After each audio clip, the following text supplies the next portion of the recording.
Limang magpipinsa na mga menor de edad pa ang hinalay ng isang 30 anyos na lalaki sa Pasay.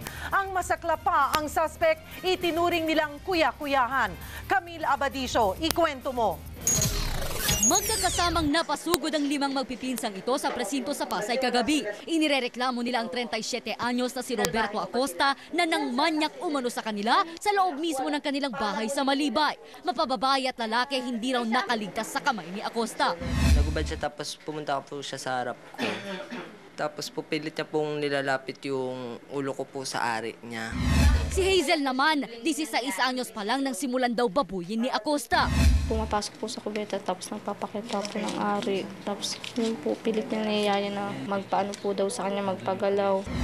Iba't ibang kalaswaan din ang dinanas ng iba pa niyang biktima na menor de edad. Sa dibdib po, papasok po sa short.